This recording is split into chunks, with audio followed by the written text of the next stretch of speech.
Celebrity publishing house? Hello, everyone. Welcome back to the Broadboys podcast. I'm Kate. This is Micah. We talk about all sorts of things, gaming and movie related. Today, we got some things we want to talk about, mainly celebrity products. You might have encountered a celebrity product here, not exactly a physical one, but media related celebrity products. We got a couple we want to talk about today. And then some updated games, you know, some tried and true classics, and then some dumpster fires that might have had the fire hose put on them, maybe saved them. We'll see. But we'll talk about it all in today's episode, as well as a pitch of the week.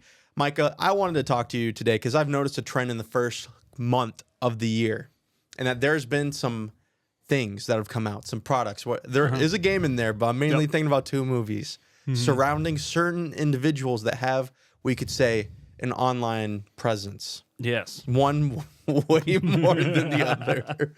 Yes. And I want to talk about, you know, if they were a good thing for the movie, I guess, or the game, you know, or the game. And I want to start, you know, I'm thinking of a spectrum here. Let's start right in the middle of the spectrum. I want to talk about Jeff Keighley's Highguard. It's not Jeff Keighley's game. Feels like Jeff Keighley's game. Yes, and that's what I think a lot of the internet perceived it to be. So in case you haven't heard it, which, you know, I don't know how yet, but at the Game Awards, Jeff Keighley left his final big announcement, which, you know, in the past has been games like Monster Hunter Wilds, Resident Evil 9, you know, huge games that have like a huge amount of like anticipation around them. Or really, you know, a big reason why people watch the Game Awards is for that final reveal. Yep. You know, and so he did the final reveal and he's like, I played this game. It's super fun. I'm super into it. And then they did the showcase. They did the trailer. Yep. And what was it? It was a 3v3 hero shooter. See, that's more than I even knew. I just... The trailer didn't show much other than it was a hero shooter. Yeah. And if you have been around the gaming landscape the past couple years, you might be wondering, you know, not like, how can I get my hands on this right away? It's like, oh boy, another one to the pile. Another hero shooter. Yeah. And people were saying it's going to be a lot more of a Concord situation. Yeah. I mean, last year alone, there were 3 hero shooters that just ate it. Oh boy, this is awesome. I don't remember any of them besides Concord. There was Concord. There was Shroud's game. Oh yeah. And then there was one more, and I'm totally blanking. That's awesome. Yeah. That's how much it ate it. I know. Is we don't even remember. I don't remember the name of it. Sorry, third hero shooter. But fortunately for this game, it had, you know, it created a lot of buzz. I think a lot of people were upset because they're like, you can't do that to the Game Awards, you know, blah, blah, blah. I think Jeff Keighley can do whatever he wants with this show. Yeah, it's a you show. Know? So, but it's very funny being like, but it does. He can have a weird sexual relationship with Miss Piggy if he wants. That's, you know, I was picking up some vibes. His show, so. It's his show. If that's what he wants to write in, that's what he wants to write in. And by writing in Highguard, unfortunately for the company making it, or unfortunately, there's a case to be made either way. It got so much buzz. It hit almost 100,000 peak players on Steam on the first day. And if you look at the chart now, it's basically a cliff. It's is a nosedive down. 7,000 players or something. And that's pretty good. You know, honestly, what did Concord have? Like, it had less than 500. Yeah, exactly. So it's like, you know, compared to Concord, good job. Yeah, it's got a more active community than Paladins does right now. Yeah. It's just, I'm trying to think about what the thought process was, you know? Well, I'm sure it was all the drama with like Marvel Rivals and Overwatch, and they're like, we can jump in here with something else too. I don't think it was ready. I don't think so either. I don't think it was ready, but... And for those of y'all who don't know, the drama all came out. Peak player counts dropped off immediately, and people were like, it's fun, but where's the game? Yeah, you know? Yeah. It seemed like a half-baked mess. Yeah. You know, which it's fine to release a half-baked mess. It's just, I think the whole reason why this is getting attention is because Jeff Keighley was like, this is going to be awesome. There was a big endorsement. I gave this game the last slot. Yeah. I believe in it so much. And I feel like Jeff Keighley does not, he either one, does not play competitive multiplayer shooter games. Or he doesn't, frankly. He might have just fine. picked it up and been like, this is fun. The movement's fun. I'm enjoying it. Yeah. I don't think he played it enough. And, that's probably safe to say. Yeah. I mean, credit where credit's due, right? With this game, there's quite a bit of good bones to it. There's like a shard crafting system through the game. So while you're playing, you have upgrade pass, stuff like that. The map is set up pretty interestingly. It's like 3 zones and whatnot. And then the maps are fairly large, and they give you mounts that you can do to get around it. They're taking a whole bunch of different interesting pieces from other hero shooters. Yeah, I was seeing stuff like you like defend your base, kind of like the beginning of Rainbow Six Siege rounds. I've seen more comparison that they're pulling some of the more popular game modes from Paladins. It's sort of like the payload-esque stuff. Capture the flag type stuff. Which really cool, because those concepts were great. It's what made Paladins stand out. It's what made Paladins last so long. The fact that they still have spikes of 10,000 players on occasion is, credit to where the game is, even though the developers left it in the dust. And so this game, right, has the bones of something great. Could something great. They started out as a 3v3 mode with map sizes that were akin to games that have 5v5, if not higher, player counts, which I'm sure they justify in their minds with, hey, you can ride a mount around. Except for the fact that most people don't want to just ride a mount around. They want to fight, right? Yeah. And so it's like, Even in Fortnite, they let you shoot from the cars. Yes, even in Fortnite, they let you shoot from the cars. And anyway, they remedied that 2 days ago, which I didn't know about till I was just doing a little bit of research prior to this. They added a 5v5 mode, which instantly had more players than their 3v3 mode. Good for them. They're figuring it out. Yeah. I don't care that much about the game. I don't think either of us do. No, not really. I'm not going to buy it. No. It's, you buy it. It's not even free. I don't remember. I don't remember either. But I think, we get the general gist of the situation. And so I think the question is, was it good for the game that Jeff Keighley put it in his show?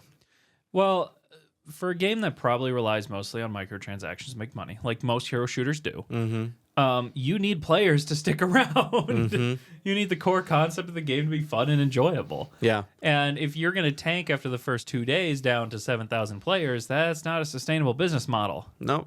Yeah, I mean, with microtransactions, really, you just got to get a couple whales on board to be like, even if it's funny to them, just like, I got every single cosmetic in Highguard. Yeah. That'd be funny. There'd be a little bit of value in that. Somewhere. Yeah, I mean, game studios have survived longer on less. The trouble is it's like, are they allowed to be a high-res studio? Are they allowed to be something like that if Jeff Keighley endorsed them? Which I think is the question you're asking, too. Yeah. Is it good for the game? Yeah. Well, my argument would be I don't think Highguard would have nearly the player base. Like 100,000 players at launch, no shot in history, Yeah. would never, ever happen. But even the 7,000 that are currently playing, would they be there if Jeff Keighley didn't put anything in? See, I don't know, because games like this tend to get those niche audiences, tend to get a very dedicated player base who are willing to grow at the game. And usually when you get people like that, the studios are much more personable, and they make changes based on the smaller community, and then what it does is it builds into a larger, more sustainable community. I don't know that they can do that now. I think they're going to actually have a worse wind-up period. It is interesting. I think them jumping on a 5v5 mode so fast kind of speaks to they'll at least be able to make some changes. That's true. Kind of like hot fixes in a way. But I am kind of, expectations is the name of the game with that.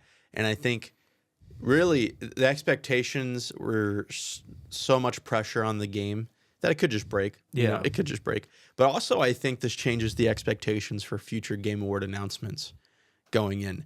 Now, I think people already have a hard enough time jumping on a game that's not by a studio they know or an IP they know. And so I think this overall hurts the chance of really anyone jumping on like a fresh, unique announcement. Well, the thing is, it didn't feel fresh or unique when I was even watching the trailer. Yeah. But you know what I mean? It's like in in a genre that's already been explored. Yep. If there's just an announcement for a new IP, I don't think it's going to get much traction. It could be like a 10 out of 10 game. Yep. Because, well, I mean, not just because of this, but because of many announcements at the Game Awards over the past 5 years. But, you know, I think it did damage to the show's reputation a little bit. Yeah. I mean, well, we could, there's probably a discussion to be had about are new IPs viable in today's day and age? Mostly because you look at film and everything else, and it always seems like a new IP, more often than not, will just flop these days. People aren't willing to take a chance on it. I don't know. Just throwing that out there. Not necessarily a discussion for now, but something to ponder on your mind. I think it's tough to make something new, but I think that's what we all really crave or, you know, want. Because even like sequels are just kind of like, it's tough because if you have an audience that really likes the first game enough, why would they play? Why would they move to the sequel unless it was a lot better? You know? And it seems to be, which is why studios are resorting to these like remasters and stuff. But also at the same time, we are in a day and age where it's like stuff from 10 years ago is kind of tough to play sometimes. Like I think Fallout New Vegas is my prime example. Recent, fresh example. Yes, recent, fresh example in my head. But that being said, too, it's like Ubisoft, you want a quick cash in. Black Ops, or not, Black Flag could use a remaster. Yes, please. Yeah, and the fact... or Assassin's Creed 3. Or Assassin's Creed 3. Or Revelations. Yeah. Maybe not Revelations. Sorry, not 1. 2, Revelations, 3, Black Flag. Yeah. Make it a collection, $60. That's highest profit product they'll make all decade. Why not, right? So why not use the movement engine that they built for Unity, go back and remaster all the stuff that they had, and just give the new movement engine to it? I understand that's a lot of work, but telling people that that's a lot of work and that they're getting something new out of it, people would gladly put out money for that. Listen, and that I don't even think that's necessarily like an awesome direction for the studio to go to, but if I'm business minded, I feel like that's easy money. They've had so many L's. They need something. They get it. They can have a W. Yeah, you know, if they just do that. They need some W. We fixed it. Yeah, easy. That's all you got to do. Come on, Ubisoft. They're laying off like a ton of people. I don't know if you read any of those articles. Their studio is getting shafted through and through. Man, and then I was looking at like stuff they were making in the early to mid 2000s, dude. I'm like, man. What happened? I know. Well, corporate greed. I mean, I think we can... Corporate greed, middleman overbloat, you know, stuff like all that sort of stuff. But, you know, they made even like Beyond Good and Evil, which I was like, I forgot that they were the ones that made that game. That was a good game. Well, there's a reason Ubisoft is such a big studio, as much as we rag on them. They made great games. Well, now it's like they're just the Assassin's Creed company. And they don't... Personally, I don't like the new Assassin's Creed games. I think we've talked about this. Ad nauseum. Ad nauseum. Yeah. But yeah, all right. That's Jeff Key. That on the spectrum of celebrity products. Yep. I don't even think you could technically classify it, but I wanted to talk about it. So it'll go right in the middle of the spectrum. Where there's some, you know, there's something to be said about if the celebrity was good or bad in the situation. I think let's go to one end of the spectrum. I want to talk about Iron Lung. I am going to go see this movie tomorrow. That's wonderful. I'm so excited. I will be seeing it at some point. Yeah. You know, it's hard. It's actually hard to find a showing for me right now. That works. But I've seen reviews. I've seen the numbers. More importantly, and good job. Overwhelmingly positive. Good across job. the board. People love it. Has there been an indie film this successful in the past like 30 years? Would we consider Get Out to be, because it's one of Blumhouse's first? That's tough. All right, so that would be a way deeper discussion, I guess. Yeah, but I mean, this is raw indie though. Raw indie. Like this is raw indie. It was self-published, self-created. Initially, it wasn't even going to be in like a fraction of the theaters that it ended up being. It was initially going to be in some like 15 theaters nationwide or some, you know, passion project. By ye old Markiplier. Hello, everybody. My name is Markiplier. Well, come see my movie, Iron Lung. But yeah, incredible work. I've seen the reviews, I've seen the clips and stuff, but I'm trying to stay spoiler free. So this isn't going to be a discussion on that. Really, I think a key question we need to ask is, one, first off, credit where credit's due. It's good. Impressively good for the resources they had. The question becomes, if Markiplier wasn't behind it, would this movie have ever seen the light of day? Like, just think for a second, this is just some guy's creative vision. He's independently wealthy from some venture he did. He wants to make this movie, right? He does the exact same thing. Does it go the same places? Not the same places, no. But I feel like there is an audience for, I mean, specifically if it's the Iron Lung IP, which was, you know, the videos that have had like 30 million views or something like that. I think there would be a story either way if Markiplier was involved or not. With an indie psychological horror game getting a movie of itself, and you know, I think. I know, but without Markiplier's name, does it just get relegated to like Sundance Film Festival winner? Probably. Yeah. Most likely. Yeah.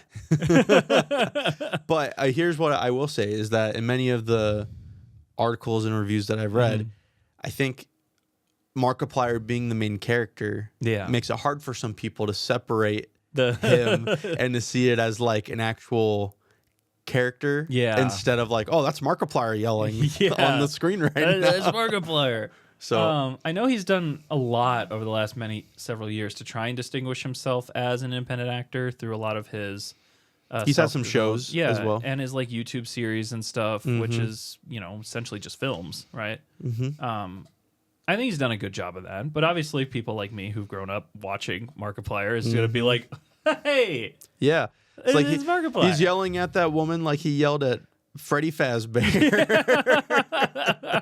So I'll be interested in hearing your thoughts. If you think the person you saw on screen was just Markiplier acting a little funny, or if it was in the actual character that they wanted it to be. Yeah, I mean, I'll be excited to see it. I think it is an interesting discussion on just indie film in general, and like, because there was a time in history when indie films that were, well, like there was a time in history when if a film won the Sundance Film Festival, that they would get theater showings. Like theaters would reach out and say, hey, you guys won, you've got credibility, we would sponsor your movie in our locations, right? There was a time that was a thing.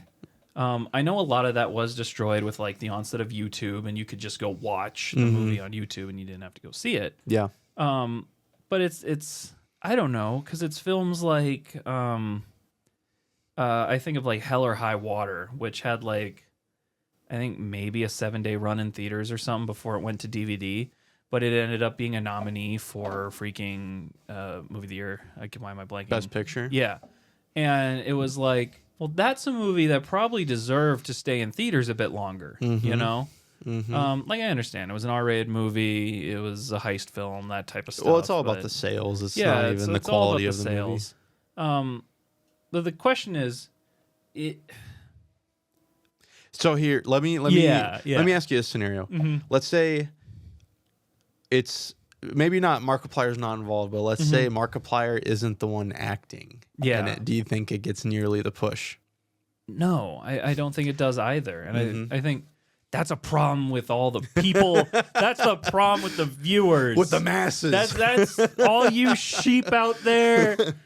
You're the funny Markiplier. Oh, yeah. You all are just sheep.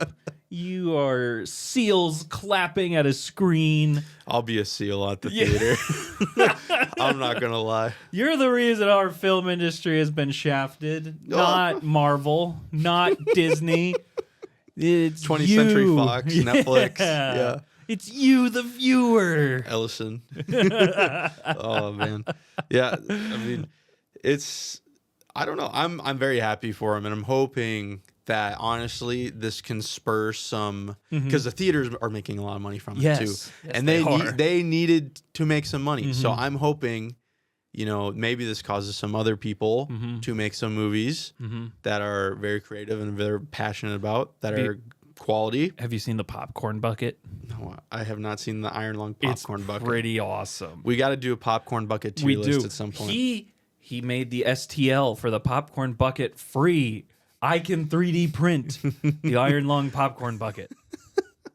And perks like that are just one of the. I think it's an experience, you know. Yes, it is. Because that wouldn't happen with any other movie. No, it wouldn't. It's a part of the fun with all of it. I do love the popcorn bucket trend. I think it needs to continue. Yeah. So here another low key. So that's one end of the spectrum. We got And the spectrum doesn't make sense until I put this third placement. Yeah, you'll realize where the spectrum is. We've got Iron Lung on one end. Yep. Jeff Keighley's Highguard, which isn't actually Jeff Keighley's. In the middle. Yep. And then the opposite side of the spectrum. Yes. We have Melania. Yes. Featuring Melania. Trump. So this movie is an enigma to me. I have seen the reviews. I have not seen the film. And I'm confused. Me too. This is another question on, is celebrity endorsement a good thing? Yeah. So let's start with just the facts. The facts. Okay. The facts are it released last weekend. Mm-hmm. It made a little bit more money than they were expecting. Okay. So there's that fact. Which is still less than the amount of money they put into it. Which is still less than the amount of money they put into it, which is odd that they were expecting to make less. Honestly, good for them. Good for them. You know, lower your bar. Being really realistic with it.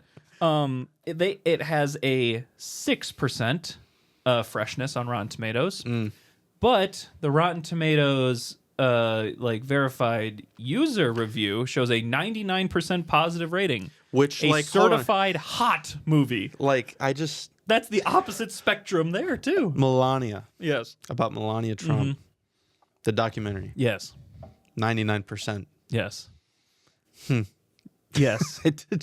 I still can't get over that. I know. Apparently, it's over. I think it was over 1,000 verified user reviews. So now we just have to watch it. It's like, are the critics right or are the users are right? the critics right or are the users right? Are the users they're not supposed to be bots if they're verified users because they're supposed to make an account and stuff. Mm-hmm. Are they just every Trump stan with a? How many Trump stans have a Rotten Tomatoes account? That's what I was gonna say. If you're a diehard Trump person, right, that also has a verified Rotten Tomatoes account. Yeah, you care about Melania. Yeah, or in the documentary they're making about her. I don't know. Yeah, it's like, and so it like you said, it's an enigma. Yes, I don't know what to think about it. I think I'm gonna read the synopsis live on here because I still don't know what the movie's about, and I figured it's about Melania, the movie. I figured it's about Melania too. That's a good guess. So here's the overview provided by Google. Okay, I'm ready. I was directed by Brett Ratner. I need it. Let's see. He directed the Rush Hour film series. The Family Man. Oh, that makes that comment I read earlier make more sense now. Red Dragon, X-Men: The Last Stand, Tower Heist, and Hercules. Oh shoot, I like some of those. Yeah. So some of those were really bad. All right, here's the overview. Anyway, 20 days before the 2025 presidential inauguration, Melania Trump navigates the complexities of the White House transition as she prepares for the role of First Lady once again. Okay. So it's about her transitioning back into the White House. Yeah. Let's see. And even like just scrolling a little down, I see shocks at the box office, major flop, next one, surprise success. Amazon touts Melania box office success. American Obscenity, strong box office showing. Trump juices Melania doc after box office flop. See, it's like no one can decide. Yeah, no one can decide what this movie did. Once again, a total enigma. Where user reviews are very, very high, critic scores are really, really low. It technically didn't make its money back in theaters yet. It is technically on track to make its money back, not make a ton of money, but make its money back. And so it's just like, and people are paying money to watch this movie. Yeah. It's not like, I don't know. this movie, I would like expect it to be free showings for like it's large, like a Netflix documentary. Yeah, or something. I don't know. Yeah, but, or part of a subscription. But no, it's just on. It's a published movie. You can rent it on Amazon and other movie services, and but it's I mean, I don't. Haven't seen I it. wouldn't pay money to watch the Melania documentary. I don't know, man. And that's just because that's just because I don't know enough to care. But there is a little bit of me that's like it would be funny to go see it. I don't know. I think maybe there's a lot of people just interested in what goes on, even if it's just like film crews in the White House, right? I think that's going to draw people to watch it. I don't know, because I feel like because she's married to Trump, it can't be as unbiased as I think she would want it to be. I don't know. I've got nothing against Melania. I don't know her personally. And she has her own coin, right? Does she? Because there's Trump coin and Melania coin. Oh, I didn't know that. It wasn't just Trump coin. I've never heard of it. Oh, that's too bad. Well, she has her own crypto. Oh, good. So good. I wonder if she did it, or if Trump was just like, "Here, buy Melania coin," or however he says that. I'm gonna make you the most beautiful coin. It's the best cryptocurrency. It's the best crypto out there that's ever existed. I can't do a Trump voice. Melania, best movie I've ever seen. Also, best wife I've ever had. Critics are saying it's the biggest movie of the year. I've seen it 20 times. That's what I'm imagining. Because the article said he's juicing it. Yeah, so I'm sure there's like, going to be a True Social post or something. Oh, I'm sure there's been. Yeah. I wouldn't know. I don't know what's on Truth Social until someone reposts it on Instagram. And there you go. So I'm interested in. One other thing I knew about this movie is that the director, whose name we just heard that I already forgot. Yep. Some pictures came out of him with the Epstein files. Oh, good. With him, over some women, which I'm sure can be explained very easily. I'm sure it could. So that's something to keep in mind as well. Oh, good. So that got a little messy. That did. Who isn't in the Epstein files at this point? Better watch out. You might be in there soon. I hope not. I hope not. Jeez Louise. I don't know about that one. But yeah, so that's the spectrum. Melania, again, the feature of the film. Yeah. I think, funnily enough, I don't even think she has much to do with the movie in terms of from a box office success probably not standpoint. Like, I think if Michelle Obama or Jill Biden made their own documentary and kind of released it out into the wild like this, during the president's term, I don't think it would have even gotten nearly the box office hit. Well, I think it depends on who it is, right? I think people would have wanted to see a day in the life of the Obamas. I think you wouldn't get many people watching a Jill Biden one, though. Well, it's a documentary. It's not just a day in the life. It's about day in the life complexity of Barack Obama coming back to the White House and probably being like, "Man, I'm here again," or it's like She walks through the doors and goes, "It's good to be back." Is that what she's? I don't even know what she sounds like. I don't know what she sounds like. I'm sorry. We're so qualified to talk about this, but it was just an interesting trend I was noticing. We got all these celebrity products coming out. We had a lot of celebrity products. Yeah, which one's your favorite? Comment or tell us. If you've seen Melania, is it about Melania? Or is it just about America? I don't know. It'll be interesting. It'll be interesting. Guns and tater tots. All right. Well, sure. How about let's move on to something I'm a bit more knowledgeable on. Yeah, let's which do it. is back to video games. Woo! There have been some updates. Yes. Recently. 2 of note that I can think of, but there's been a lot of games that have had updates in the past year, which have been pretty awesome. Yeah. Dust off your hose. What are you about to? Where is that going into? I think I'm too stupid to pick up on that one. But there was an update to the hit game Terraria. Oh, Terraria. Yeah, I'm sure there's hose in it, right? No. Frankly, when I made that joke, I had in my mind Stardew Valley, and I realized I was wrong. That's what that was going. I thought, wow. Wow. Oh, good night. Okay. Terraria. We all love it. The Minecraft clone. Oh, gosh. You just want people to get more upset at you. Well, it just had its final update. It's like 5th final update in a row. And it's added a lot of stuff, including a skyblock mode. Yeah. Which is weird, like a whole new mode, basically. Like I said, Minecraft knockoff. Hey, Minecraft doesn't have a skyblock mode in the game. That's true. So, watch out. That is true. Yeah. I have not touched it, but I've seen it, and I want to play it, but it's on the list, and there's a big list.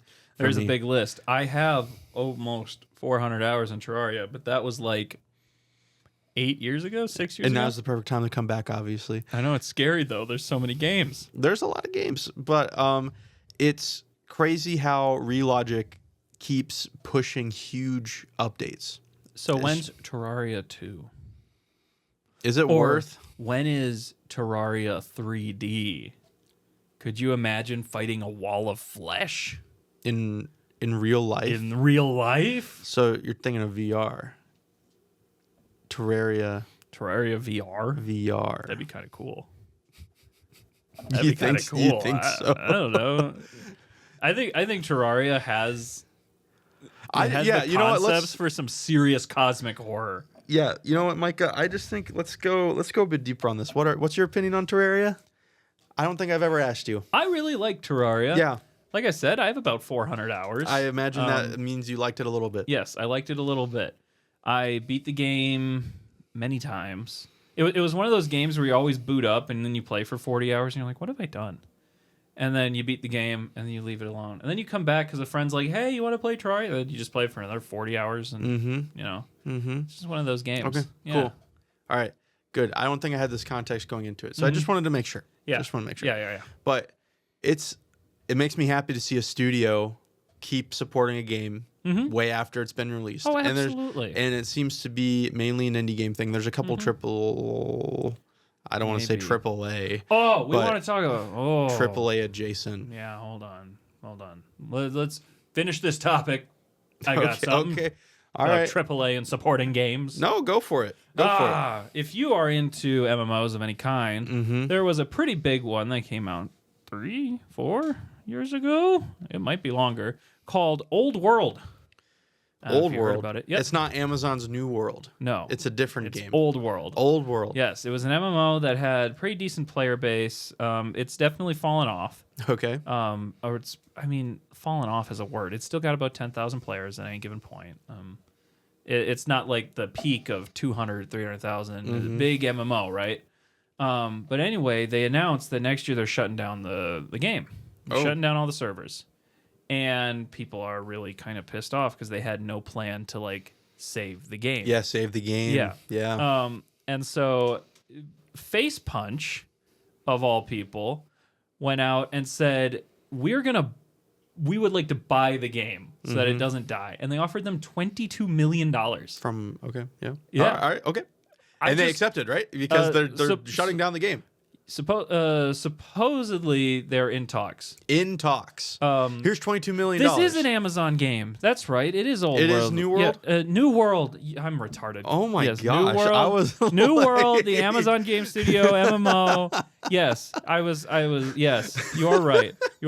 Because he made a joke about how he was in talks with Amazon and his beef jerky is arriving tomorrow. Which is a funny joke. Okay, got it. Yes, it is New World. I like to you're playing your own separate game. I was playing my own. You are absolutely right. Just throw that out there. A really funny scenario, in a not so funny way where it's sad that this game would just go away. Yeah, I think it's ridiculous that they can just shut down games like this without offering any form of survivability to it. Have we talked about Stop Killing Games? I think we did when it first started. Yeah, or after all the pirate software stuff happened, probably. Yeah, even the new pirate software. For people unaware, there was a movement in the UK, which is you don't need to. It's not collecting signatures anymore or anything, but it did get over 1 million signatures with like a very still ongoing through the judicial process. But effectively, what it would do is it would make it so that way studios have to offer some sort of viability for the game because people bought it. Yep. You know, or it's for paid games, Yep. you know, or something that people can put money into. Yep. There has to be viability for people to use it, even when the server's shut down, even when stuff like this, which to me, if like people like, I mean, a big argument against it was like, oh, it's going to be so much work. You're killing studios, blah, blah, blah, you know, because of all the work, when it could just be as simple as what Battlefield 4 does and just let it open, you know, open servers. Yeah. Like open servers, or even just like, hey, if you bought the game and downloaded it, we don't have server support, but here's the server code. You know, or you could still play the game even when it's not connected to the internet. Yeah, you know, you know, stuff like that. Yeah, yeah. I mean, it feels like a no-brainer. Like studios are like none of the law would require a studio to host a server to run it. Nothing that they have to pay for. It's just release the game as it is to everyone. And if it requires an internet connection and a server, just give the server hosting ability to them. Sounds easy enough, but you know, it's supposed to be pretty darn easy.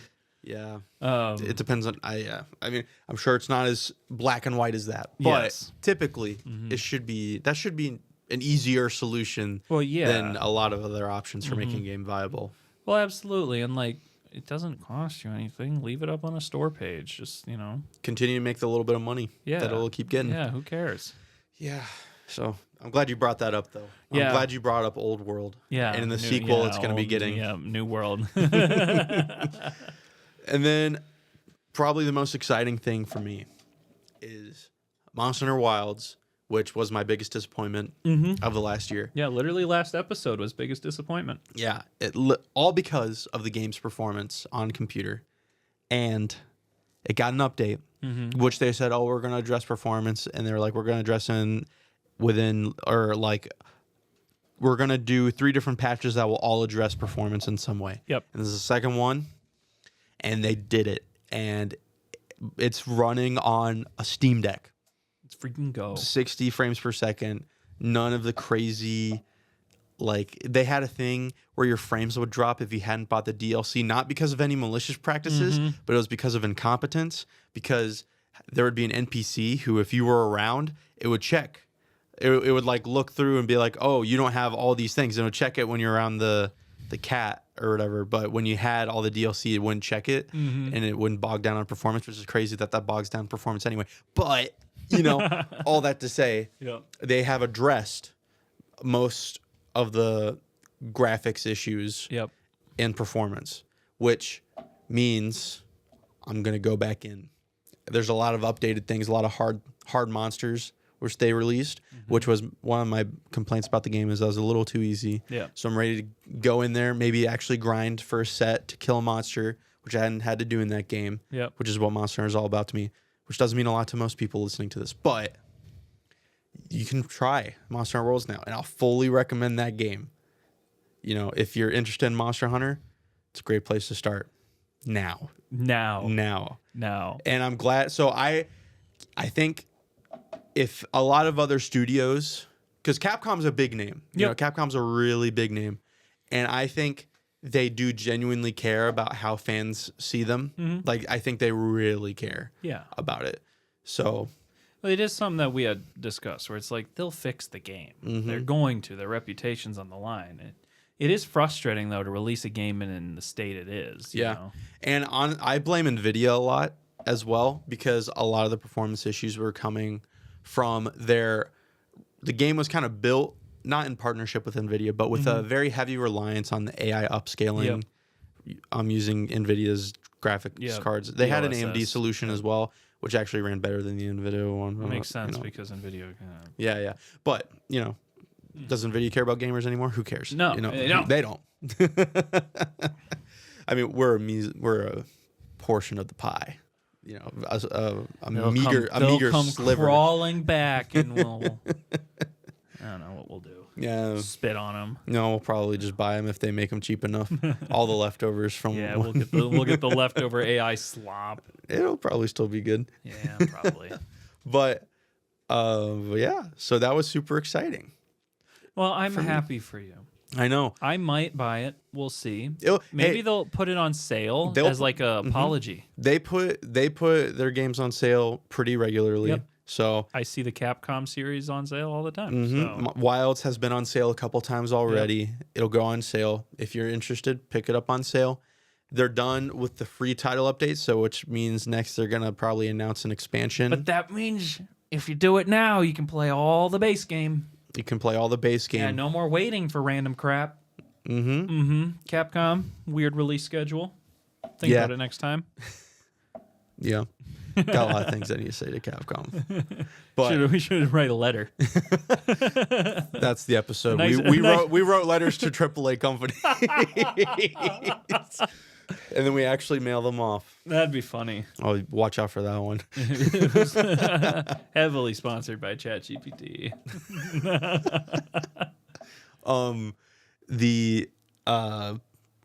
The game is playable. Yeah. Which to me was the biggest issue. So now the game's playable. You guys should go play it.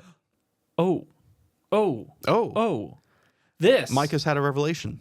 We're going to go into my job for a second. Oh, boy. My full-time career is in marketing. One thing that was announced fairly recently but is finally getting the push ahead is ads in ChatGPT. Yes, I did see that. Which has been kind of already a thing because Walmart is technically partnering with them. So that way when you looked up something on ChatGPT, be like, hey, here's this option from Walmart. And they're claiming that all that stuff's going to go away. It's now going to be very transparent what's an ad or not. And I'm going to tell you from my professional work experience, first off, asterisks, we don't have access to what that paid platform is going to look like yet. Okay. We don't know how those ads are going to run. But one thing that I do know is ads are affecting like Google's AI overview. We've had Google reps tell us that your ad placement and ad rank affects what AI overview pulls. So be warned, AI overview is not a source of truth, if that wasn't already clear. Well, yeah, I mean, it's like there's SEO. Yeah. And then now there's AEO.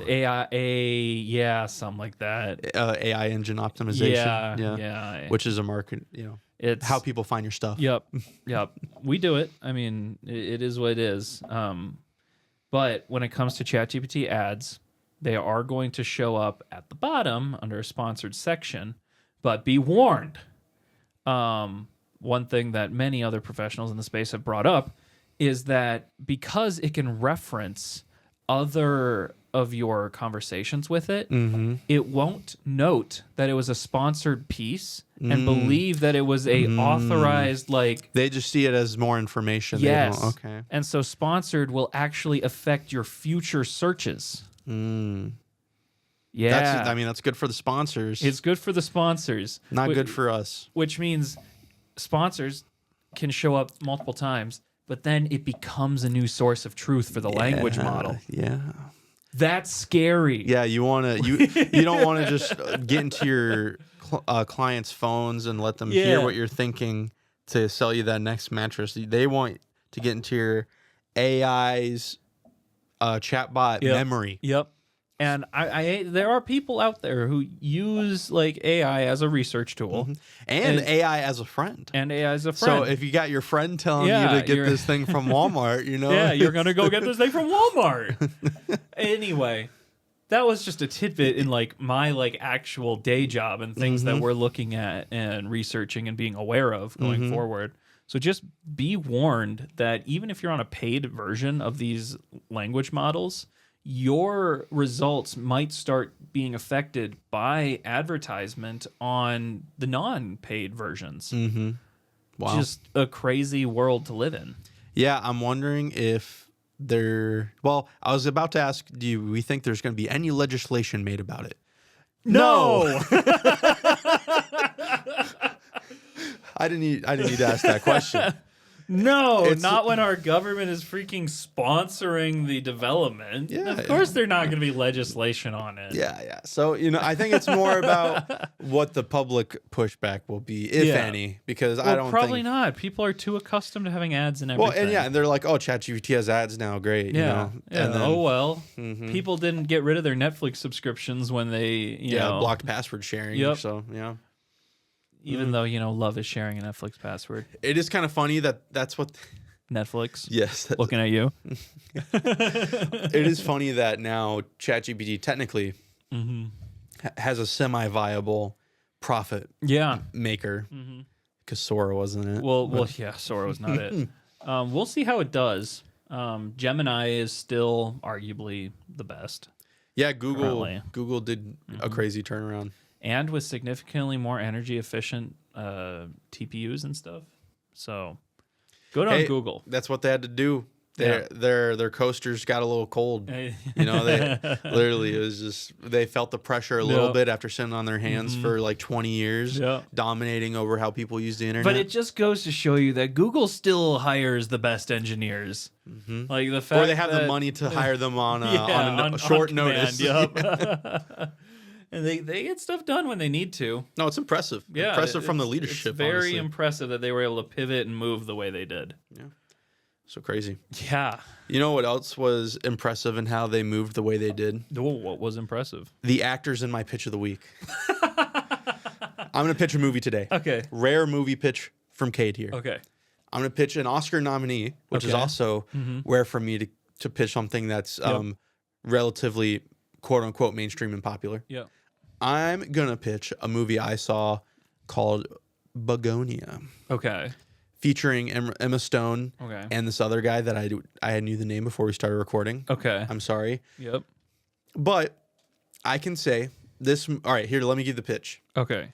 This movie involves two guys who think that this female CEO is an alien.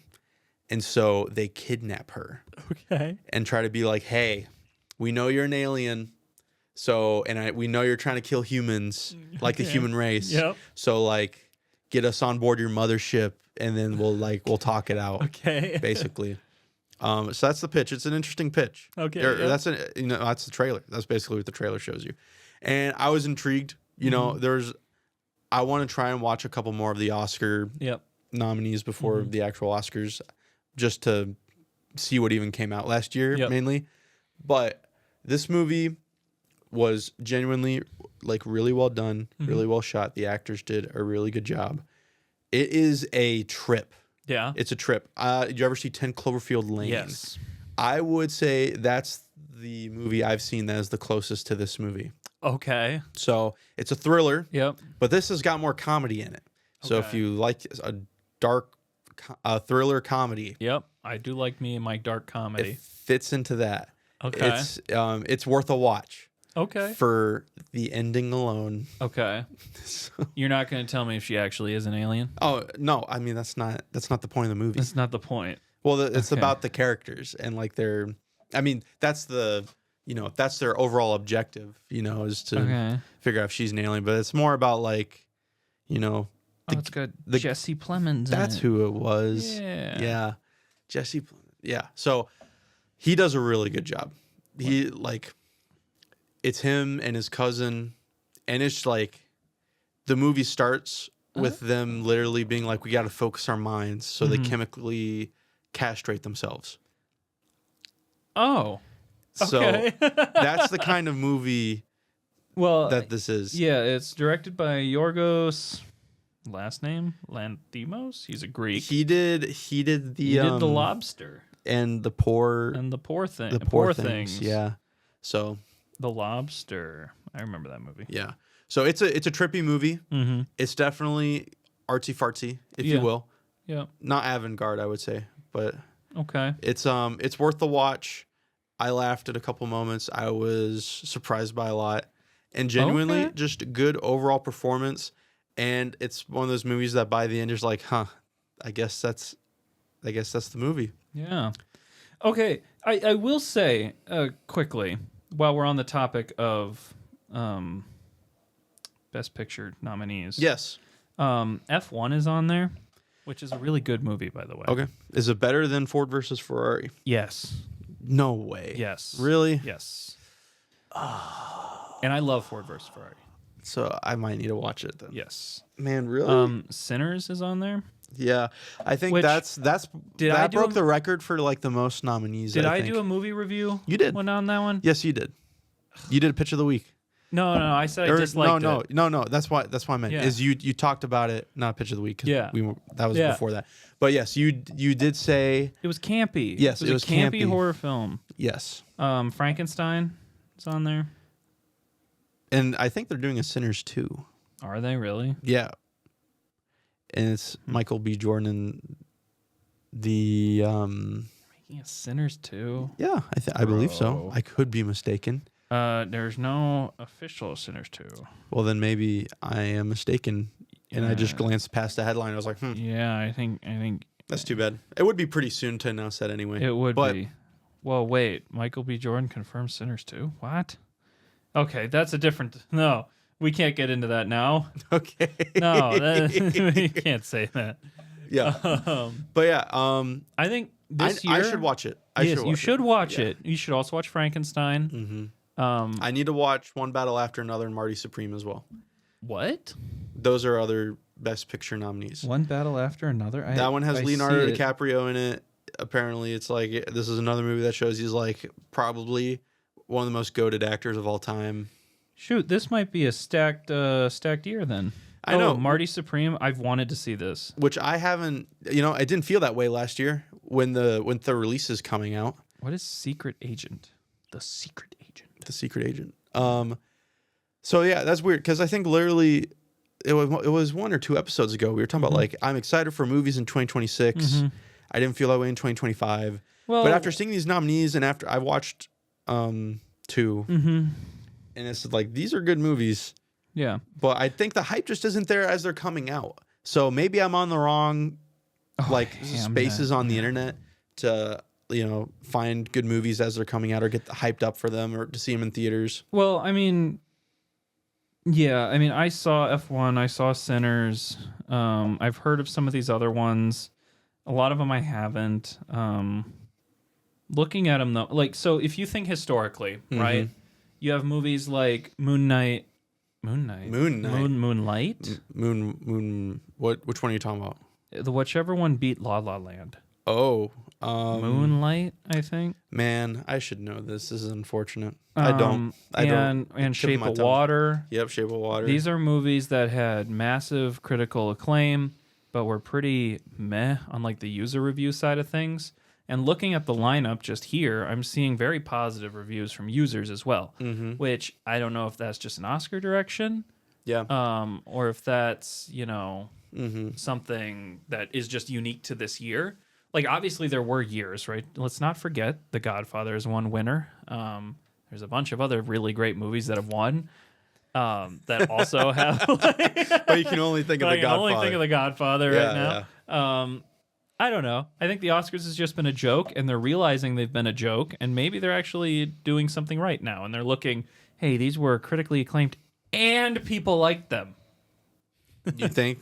I don't know. I don't know. Their viewers have continually dropped. Maybe this year they'll go up because people actually recognize the movies on display. Well, I think they should do what the Game Awards does and throw some world premiere trailers. They should. People would show up for that. They should also do worst movie of the year.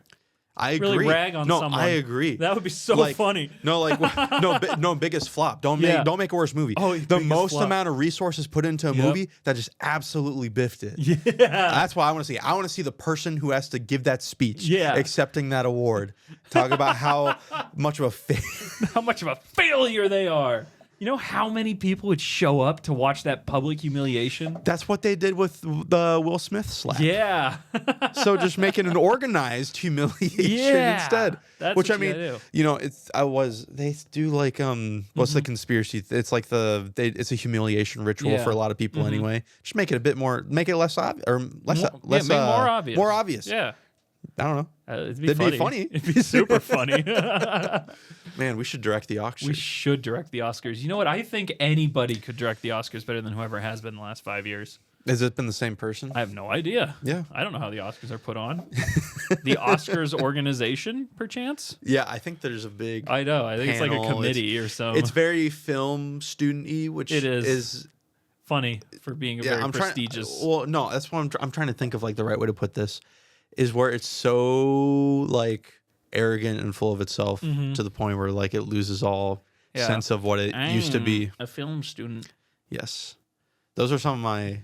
Yeah, I went to class with some of those people, so literally, it's like it's like that. It's like the highest degree of what that is. Of like snobbery. Yes. Yeah. Yes. Though there have been some hosts that have been kind of funny. It's like a sommelier, but for movies. Jack Black should host it. Jack Black hosting would be so funny. I think he could just do his Jack Black stuff. I liked when Ricky Gervais hosted. Yeah. Yeah. Yeah. Yeah. Chris Rock Chris Rock was fine. It was funny. The slap heard round the world.